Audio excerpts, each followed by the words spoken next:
Hello and welcome to the Album Man, and today I'm going to be doing part 3 of my CD collection. So yeah, let's haven't done part for a while, so yeah, I'll get onto this now. So this is going to be from J through to M of my CD collection. So we start off with Jethro Tull's Broadsword and the Beast.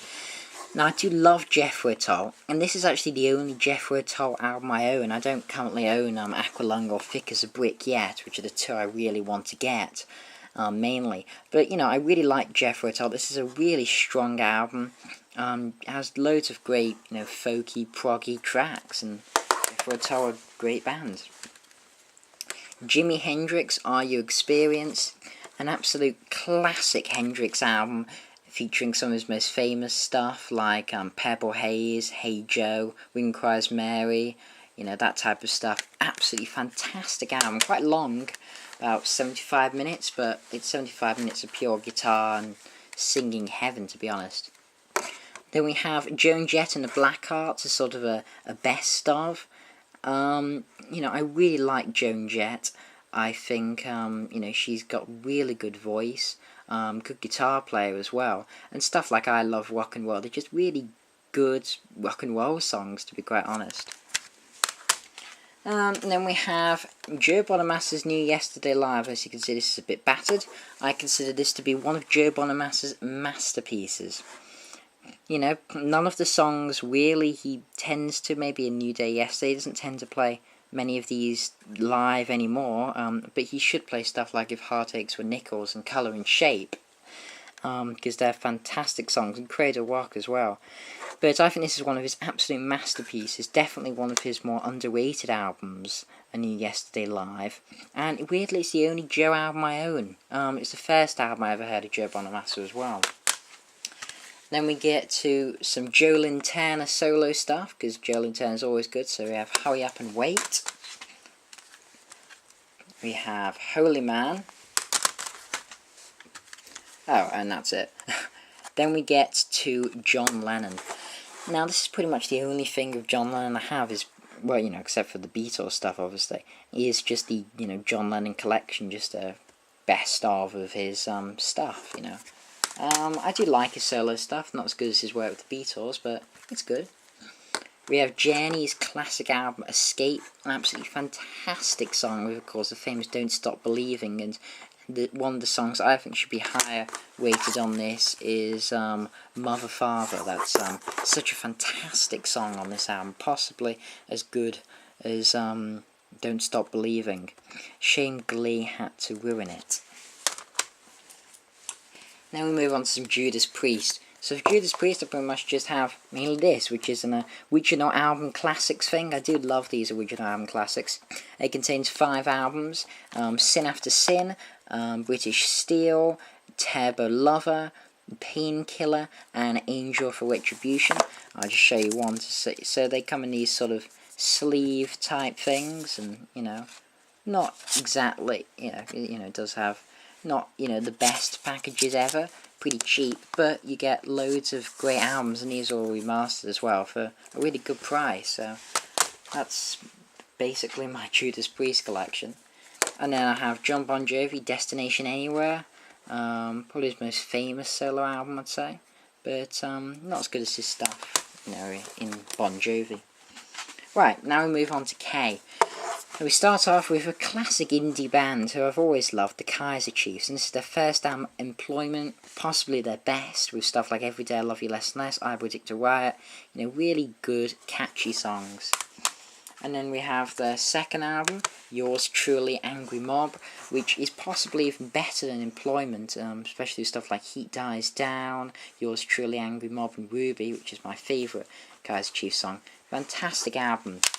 Then the mediocre and disappointing Off With Their Heads, which even, I think, contains some rap in it, if I remember. I think it's in either Tomato in the Rain or Half the Truth. It has some rap verse in it, which was a bit weird. I could be getting confused, but I'm pretty sure. Not a very good album at all, to be honest. And then we get to their worst album, in my opinion, which is The Future Is Medieval. Just avoid this. It has one good song, Little Sparks, and if you're a Kaiser Chiefs fan, just buy the single little sparks off iTunes. I mean, it's just, the album is dreadful, really dire. Right, then we move on to another of my favourite indie bands, The Killers, who are releasing a new album later this month. So we have Hot Fuss, their classic debut album, Mr. Brightside, and Jenny Was a Friend of Mine. Then we have Sam's Town, stuff like When You Were Young, my favourite Killer song, really good album. And now, this isn't a proper album, I suppose, it's more a collection of B-sides and stuff, and does have a song with Lou Reed on, which is kind of weird. But yeah, it's decent, you know, it's, I wouldn't really count it, but it's a good, it has some okay stuff on. And then my favourite Killers album, Day and Age, which I think is their masterpiece with Human, which is my second favourite Killers song, stuff like Neon Tiger, Dust on Photo. Fantastic, looking forward to the next album. Then we move on to K, and we start that out with the prog legends King Crimson. And this is their most famous album, and their best album, in my opinion, Into the Court of the Crimson King. An absolutely fantastic album. Then we move on to the other King Crimson album I have, which is Red, the one with John Wetton on, and it has the song Starless and Bible Black. Is it called that? No, it's just called Starless. Very easily confused with the album, which was before this, called Starless and Bible Black, which also has a song on it called Starless and Bible Black. It gets confusing with the Starless stuff. Right, then we move on to some good old Zeppelin, and we have Led Zeppelin 2. You know, classic album, I think it's the one with a whole lot of love, and yeah, the Lemon song, which I've always kind of liked. Possibly the most famous album was Zeppelin 4, or Symbols it's better known, with my favourite song of all time on it, which is Stairway to Heaven. I just don't think music gets better than Stairway to Heaven, and Black Dog's also my second favourite Zeppelin song. Then we have a compilation of the Lightning Seeds of the Liver Buildings from Liverpool, which is always nice. But yeah, Lightning Seeds are good bands, they are, definitely. And then we have Lost Prophets, Start Something. Not a big Lost Prophets fan. Have this album, can't say I really listen to it that often, to be quite honest. Now we move on to Lynyrd Skynyrd, and we start with their famous live album. What's it called? Oh yeah, from One More from the Road. Really, really strong album. I mean, really strong album. It has everything you'd want on it from Skynyrd, to be quite honest, from their 76 Atlanta concert. Fantastic album. Then we have another Skynyrd, and moving into more modern territory with Skynyrd, with Live from the Freedom Hall, which is a live album with their new lineup, or current lineup, but it doesn't feature any of their own songs. But I mean, obviously all of these are Skynyrd songs. I mean, any of the current lineup's own songs. These are all old songs, and that is a bit disappointing, because if I want to listen to Sweet Home Alabama and Freebird, you know, I'll listen to this. But they're still good. I did see them on that tour, hence why. Then we have Lynyrd Skynyrd, God and Guns, my favourite Skynyrd album, controversially, and my 11th favourite album of all time. I just can't get enough of this album. Such a great hard rock album. Right, and then we move into Magnum territory. Magnum, a band I adore so much, and the new album on the 13th day I can't wait for, coming out soon. I might do a Magnum week to prepare for that. But yeah, this is Chase the Dragon, one of their first albums, and fantastic, like all of them. Then we move on to Magnum 2, which, as you can see, is, you know, pretty much their second album, and Changes is probably my favourite song on that one, definitely. And then their most famous album on A Storyteller's Night, and this is the 20th anniversary expanded edition. And I mean, what to say about this album? It's one of the great hard rock, or pump rock, or whatever you want to call Magnum, melodic rock, pump rock, or hard rock albums ever. Stuff like How Far Jerusalem, On a Storyteller's Night, the masterpiece of Les Mortes Dansant. If you don't know Magnum, listen to this song and this song. Les Mortes Dansant and How Far Jerusalem, and you'll be a fan by the end of it, trust me. Then we move on to my favourite Magnum album, weirdly, which I think practically every Magnum fan will disagree with me on, is Into the Valley of the Moon King, though pretty much most Magnum fans agree it's an absolutely phenomenal album. But, you know, most people do say this is the best album. But personally, this is the first album I listened to them on, and I just fell in love with them. And then we get to their latest album, The Visitation, which came out a couple of years ago, 2010, I think. And, yeah, a good album, not as good as Into the Valley of the Moon King. And then we just have a, sort of greatest hits thing here. Okay, let's move on to Marillion. So, this is just one of those sort of two classic album things with Script for Jester's Tear and Misplaced Childhood, two classic Fish Ear Marillion albums, which are fantastic. Misplaced Childhood, probably the most famous, of stuff like Kaylee. And then we have The Thieving Magpie, which is pretty much a live version of Misplaced Childhood, plus some older stuff. Very cool. Then we have my favourite Marillion album, and their best, in my opinion, definitely Clutching Straws, featuring stuff like Sugar Mice, the Hotel Hobbies suite, which includes Warm White Circles. I call these first three songs a suite to us. Hotel Hobbies, Warm White Circles, and That's How the Night, because they just, run together, to be honest. Absolutely fantastic. I mean, what more to say?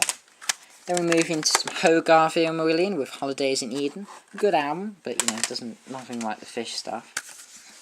We have Season's End, probably my favourite Hogarth Marillion album. We have Brave, one of the more famous of the Hogarth Marillion albums. And yeah, that's it for Marillion.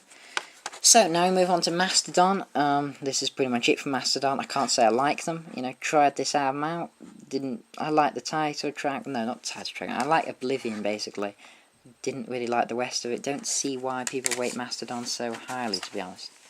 Now we move into good old Meat. So this is the remastered version of Bat Out of Hell, which I also have on vinyl. One of the LPs that's behind me when I do my reviews. I mean, what to say about this album? It's unbelievable. And weirdly, my favourite track is not Bat Out of Hell. It is Paradise by the Dashboard Light. I just so love that song. And then we have Welcome to the Neighbourhood. Another great Meatloaf album. We have Bat Out of Hell 2, the sequel, with stuff like, what's it called? Oh yeah, I Do Anything for Love, and Everything Louder Than Anything Else, and Back in Day. Just another really classic Meatloaf album. Then we have the newer in the Bat Out of Hell trilogy, Bat Out of Hell 3, which I picked up recently, and fantastic stuff like Blind as a Bat, and one of my favourites, In the Land of the Pig, the Butcher is King. Getting close to even metal, that song. It's a really hard rock song, but it's really good. I do like that. So let's move into Megadeth. We have Peace Sells, But Who's Buying? One of the early ones of stuff like Wake Up Dead, The Conjuring. Good album, really good, thrash album. One of my favourite Megadeth albums, Rust in Peace. What more to say? Stuff like Holy Wars and, Hangar 18, fantastic. Megadeth's Endgame, one of my favourite Megadeth albums. This Day We Fight, and I think Endgame's probably my favourite, then 13, which I really loved. I think some Megadeth fans gave it a bit of a kick in, but I thought it was a really good album, Now let's move on to Dave Mustaine's best friends, Metallica. Yes, and I'm sure he would have loved to appear on this album, but he didn't. Even though he did write some of the songs, like, he's credited quite a few, like The Four Horsemen, which is the best track on the album, in my opinion. Seek and Destroy, of course. Kill 'Em All is a fantastic album. I'll be doing my Metallica discography soon, so I'm not going to say any more opinions on this, actually. So we have Ride the Lightning here. We have Master of Puppets here. We have And Justice for All here, the first album, Sans Cliff Burton. The Black Album. Load. I don't have Reload yet, though, which is annoying. Garage Incorporated, a series of sort of covers and stuff like that, really. Yeah. The controversial Saint Anger. I'm looking forward to reviewing this one a lot. And last but not least on Metallica, we have Death Magnetic. So, let's move on to Motorhead. So, firstly, we have the classic No Sleep Till Hammersmith. And the reason this doesn't have a cover is because it sort of folds into some sort of poster thing that I have on my wall. I mean, Motorhead's classic live album, not much else to say. Iron Fist picked this up recently, another fantastic Motorhead album with, what's one of my favourite songs on this? I thought it had a different song, but yeah, I love Speed for it, that's a good song.